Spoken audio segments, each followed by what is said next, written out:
What's up, guys? It's Emperor Luku with your tips, tricks, and strategies for all your strategy game needs, and today I'm here to talk about vampire counts.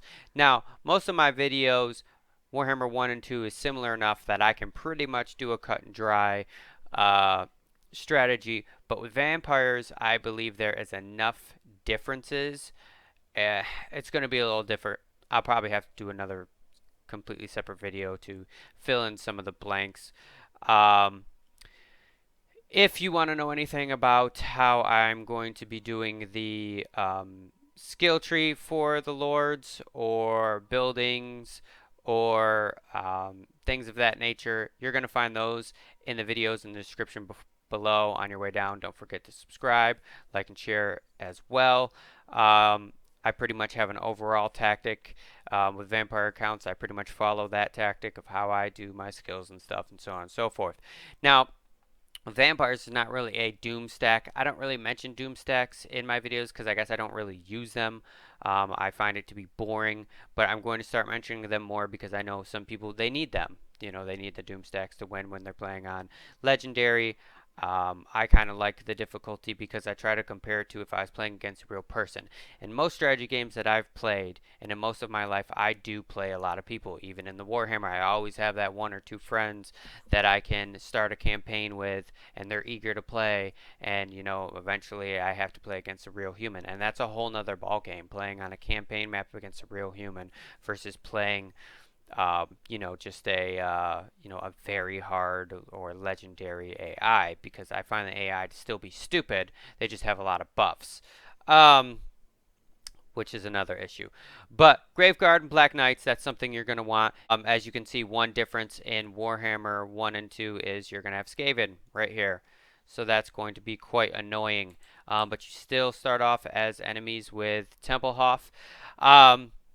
Another good strategy is when battling, you start off with a couple zombies and skeletons. I don't find skeletons as useful as the zombies, but the zombies, you can just have them move forward, bog down the enemy, you know what I mean? And while the enemy is paying attention to your zombies, flank, flank, flank. I see people use harpies for this. I don't really like harpies. They don't have no armor, but people use harpies. They get around them and come back and stuff like that. You don't have your cavalry in the beginning of the game. I've heard of people doing like a Crypt Ghoul, a Blob thing, like spamming Crypt Ghouls and using a Blob tactic. So you have a Lord, with a with a mount, and then you kind of move around and let all the units blob together. But there's no range, so that you can't do range blob. You'll have to you do like a magic blob, and then blob heal on the Crypt Ghouls. I've never used that tactic, but apparently it seems to work. Um, Overall, I army spam, and the way I army spam is when I come up here and I'm taking Templehof.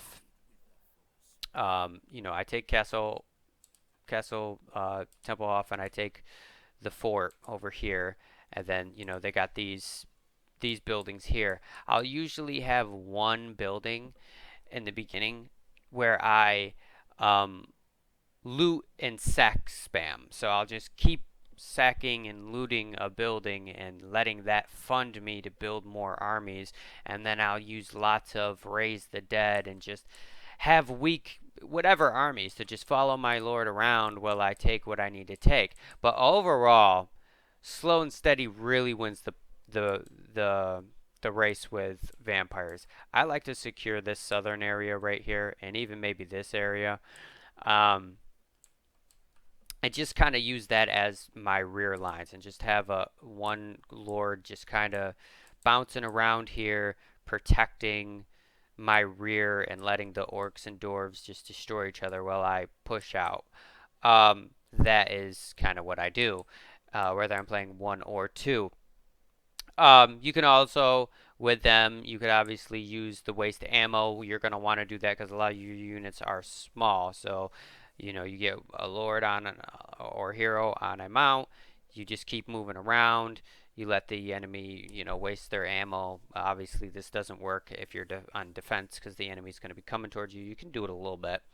Um, what I do sometimes is I do that with a flying lord or hero, well, lord, because I just keep flying them around their ranged units, and then they'll keep trying to attack them that way.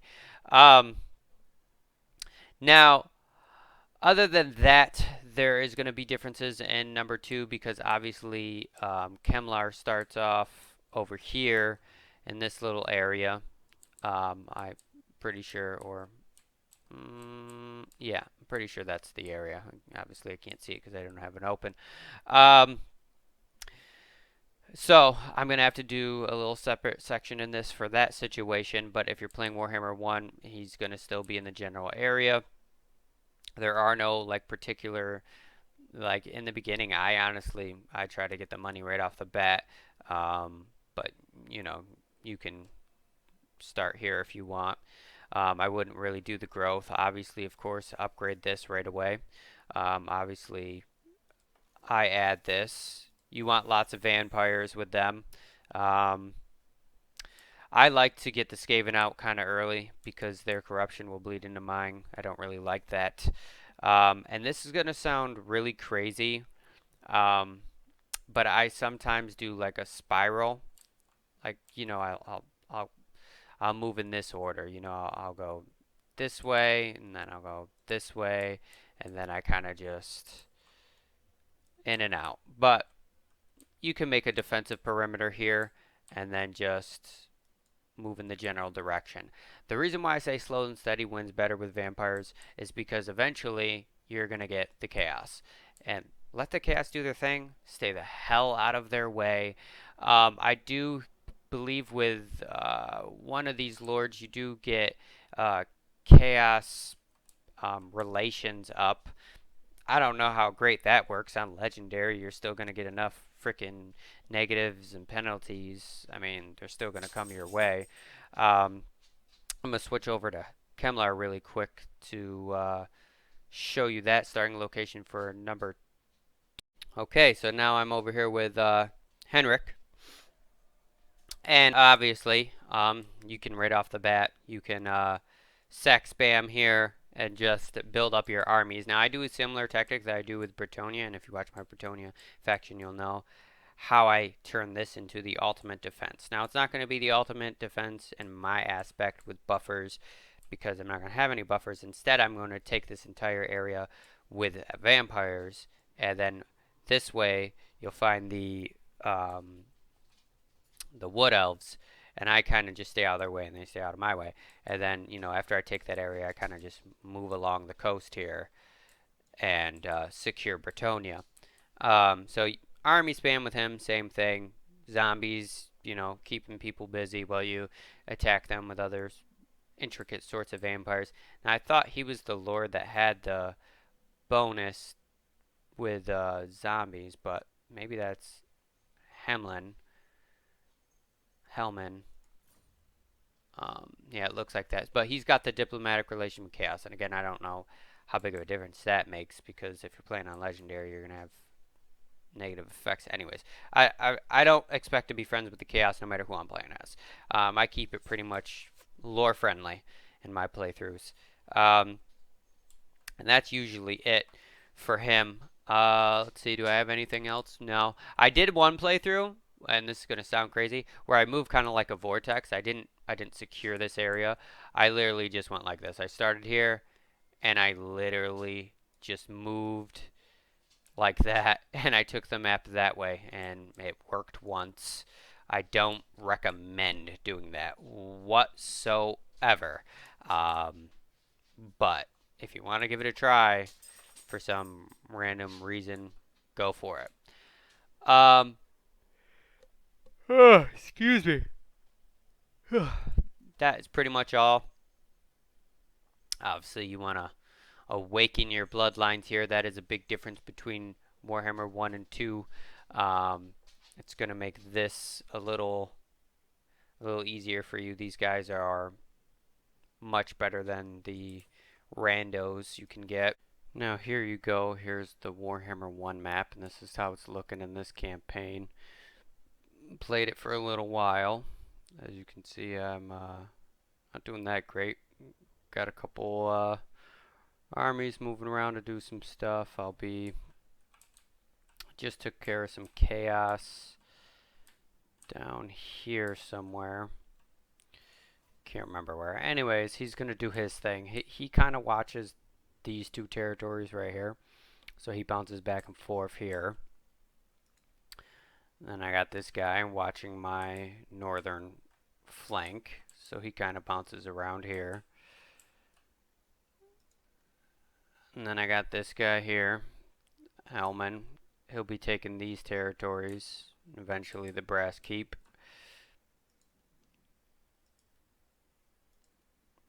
Then as you can see, I got Mannfred right here. He'll be holding the lines, and when I secure all those, you know, empty spots, I'll be getting ready to move on to Telia in the way here. And then this guy just dealt with some chaos, that's who it was, and I'll be taking this spot here. Now this has been really hard to keep because even at like 1%, I'm still getting raids and crap. It's been pretty annoying. But that's pretty much it there. Let me diplomatic settings. As you can see, I've got a couple Norscan tribes. You know, the dwarves have been pushed back. I got, you know, all the dwarves out of the mountains.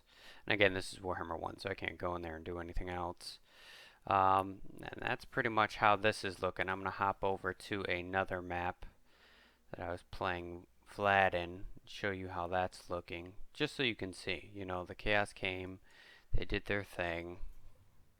As you can see, in the short campaign, I've already accomplished the goal of getting this. Now to move on to the long campaign, all I got to do is go down and destroy the dwarves, and I'll get the long campaign victory. And if I want to conquer the whole map, well, then I got to go from there. It's a little annoying having to do that in Warhammer 1 more than Warhammer 2, but again, I'm going to hop over to the other map. And now here we have the Vlad on Warhammer 1, so this is what the map, you know, it's going to look a little different. Obviously, I was able to get the Mussolini territories. That's pretty easy to do once you confederate them, and then you'll get the long campaign victory because you'll have this place than your original spot. So as you can see, I have the Red Duke himself standing right there. He was backed by another. He's going to be wiping out and taking over the rest of Bretonia. I got him just keeping an eye here on the orcs. Eventually I'll probably attack them, get them away from me. He's moving north, kind of like I did in a previous little section. This is who I got guarding my southern tier, so he'll be bouncing back and forth between some of these buildings. Keeping an eye on my south. He's pushing north, going to take these areas and these areas. Again, I let chaos do its thing, so I can do my thing. Got Vlad over here, keeping an eye on the Wood Elves. As you can see, I got this douchebag bouncing around. He keeps, I don't know. Anyways, got him keeping an eye on the Beastmen, and you know the Wood Elves are down here fighting with Tilia over this little area. And then Isabella was up here backing up the Red Duke, taking out some Norscan scum. And that's pretty much it for how it was looking during the previous campaigns. So everything is basically the same. The only difference is who I fight first. In the original video, you know, I kind of said take Tempelhof and then secure your rear. Now with them, as you can see, they don't start off with enemies. So I kind of take my beginning a lot slower because I take advantage of that. I'll raid a little bit, and kind of what happens is I'll look at these two factions in front of me. And of course it doesn't do that because it's Warhammer 1. And what I do is I look at pretty much who's closest to me that is weakest, except for them because I want to confederate them. And unfortunately, you can't confederate them for some stupid reason. Um, so a lot of times with Warhammer 2, I'll secure the rear first because I don't want the Skaven corruption to bother me. Um, in Warhammer 1, it's a little different. What I do is I keep an eye on who is the weaker faction around me, and I'll start there. But I build really slowly here. I get my capital very powerful. I get it up as much as I can for it being a minor settlement. And then I do a little raiding, and then I keep my, I have a hero out here watching. So I'll grab my heroes, grab you. I'll have you keep an eye out over here, and you keep an eye out here. And they'll kind of be like my scouts. And then if I see an opening, right?